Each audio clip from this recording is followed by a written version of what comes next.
Ya kalau siapa yang tepat ini ya sesungguhnya bergantung pada Wahyu Keprabon itu sendiri ya.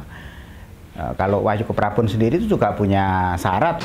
Jadi calon raja itu harus mempunyai track record yang bagus yang dalam istilah Jawa disebut gung binadoro atau ya gentur tapani.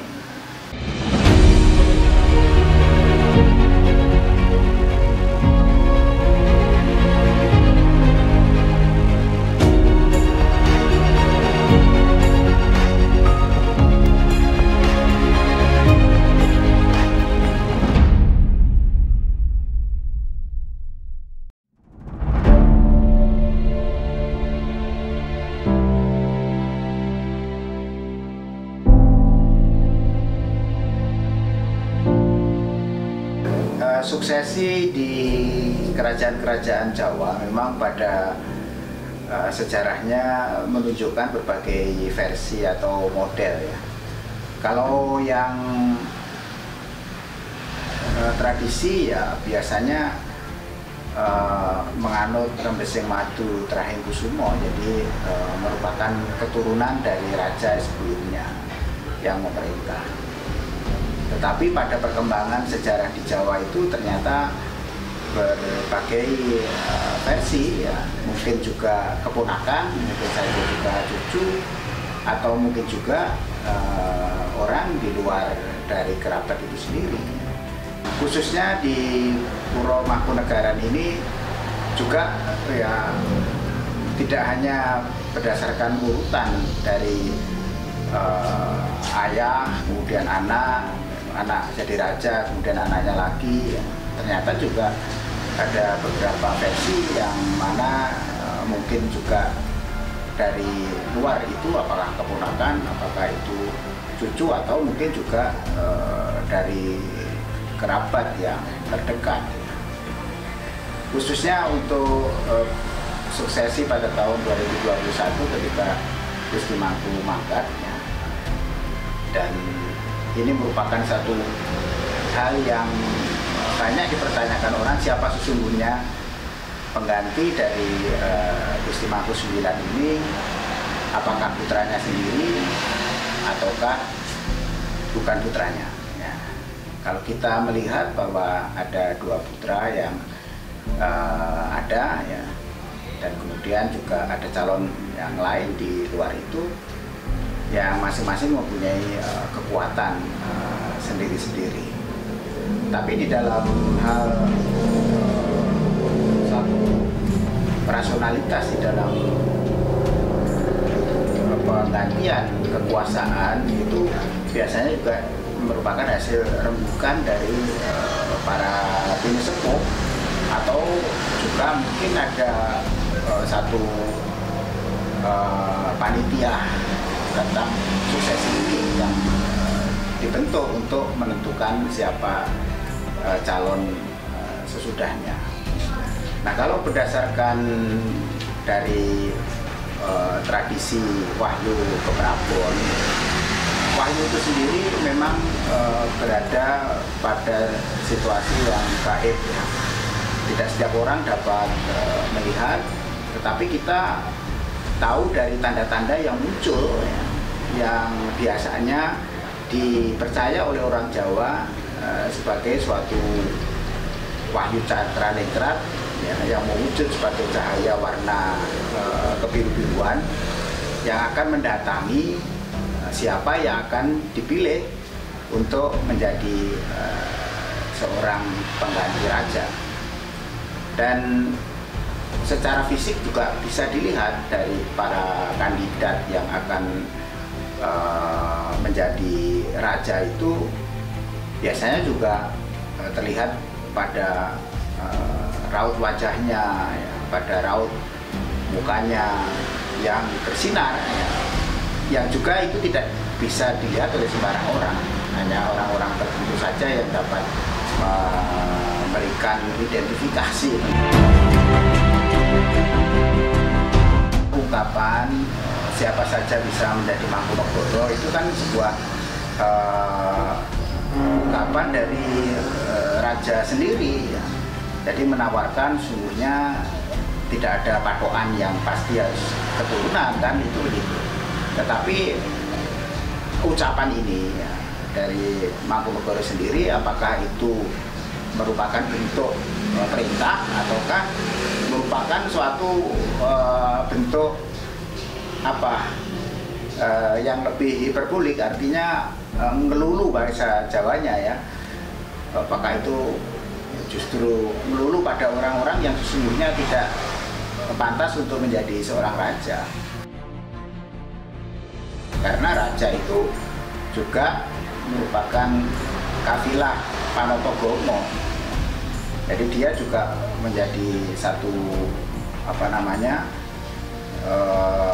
tetunggul atau orang yang memimpin di dalam bidang keagamaan. Seperti di dalam serat Pedotomo ya, yang dituturkan misalnya mingkar mingkuring angkoro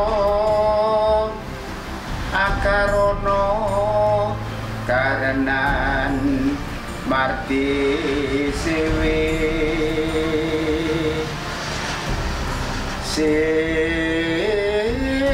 sinawong resmineng kidung sinuba sinu karto mreker tarto pakartine ngelmu luhur tumraping wong tanah Jawa agama agemeng aji.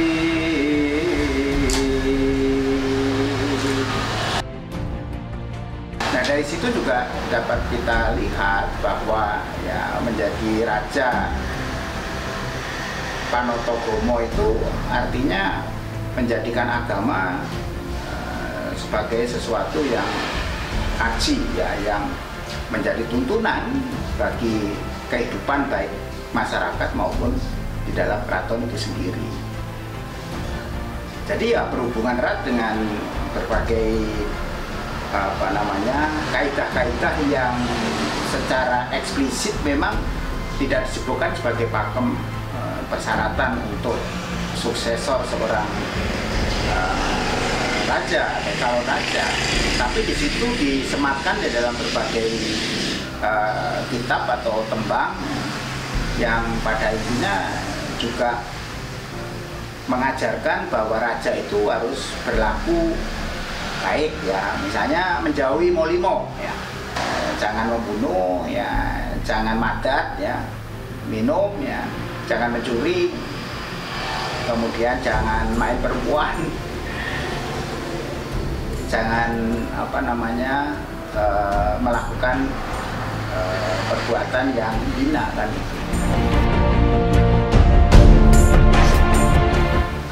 Kalau dilihat dari ilmu modern itu semacam track record begitu ya. Jadi calon raja itu harus mempunyai track record yang bagus yang dalam istilah Jawa disebut Gumbinadoro atau ya gentur tapani. Gentur tutopo itu nanti hasilnya antara lain adalah menjadi pribadi yang wicaksono. Wicaksono itu ya jelas pandai, cerdas, terampil, berpengetahuan, berkelakuan yang baik, dan yang kedua adalah waskito.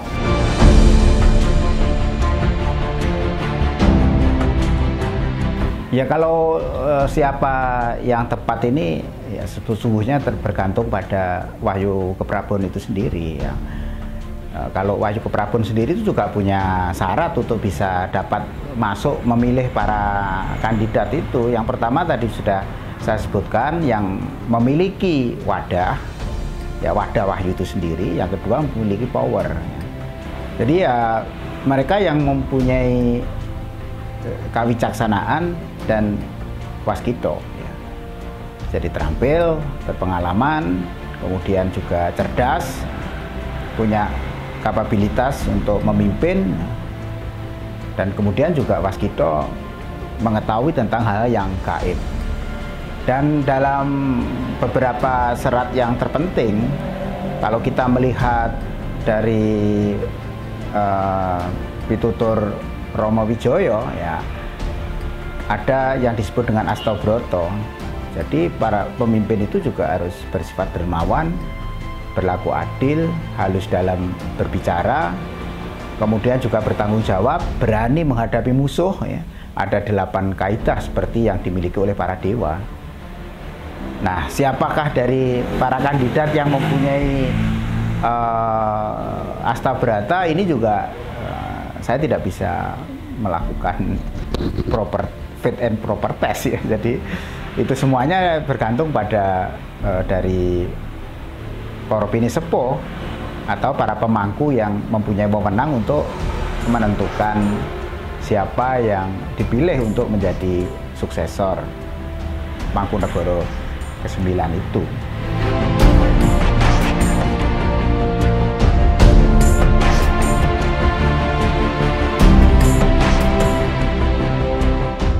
Harapan saya untuk yang terpilih menjadi Gusti Mangku yang ke-10, tugasnya memang cukup berat ya, karena Mangkunegaran ini memiliki aset yang sangat luar biasa, baik berupa aset-aset yang tidak bergerak maupun aset yang bergerak ya. Jadi aset-aset seperti perkebunan, kemudian juga lahan-lahan yang lain ya, mestinya dikelola kembali untuk diproduksi bagi kemakmuran bersama dan juga untuk mendukung pendanaan dan pelestarian bagi Puro Mangkunagaran itu sendiri ya. Kemudian juga pabrik ya, terutama pabrik gula, kalau toh kemudian diubah menjadi tempat pariwisata ya, kemudian pariwisatanya yang dikelola secara profesional sehingga dapat mendunia dan mendatangkan turis yang banyak ke kota Surakarta. Ini berarti kan juga multiplier efeknya juga akan memberikan keuntungan yang besar bagi rakyat Surakarta. Nah, juga pesan kami untuk mengembangkan dan melestarikan tradisi budaya ya, mestinya tetap harus ditingkatkan ya, seperti Bedoyo Anglir Mendung dan kelompok-kelompok budaya yang lain seperti tarian, pedalangan, batik, perkerisan, dan yang lain-lain itu membutuhkan satu penanganan yang lebih serius ya. Penanganan yang lebih serius agar supaya dapat meningkatkan kualitas Mangkunegaran seperti pusat kebudayaan dan juga akan memberikan keuntungan yang lebih baik untuk keluarga Mangkunegaran sendiri dan masyarakat Surakarta pada umumnya.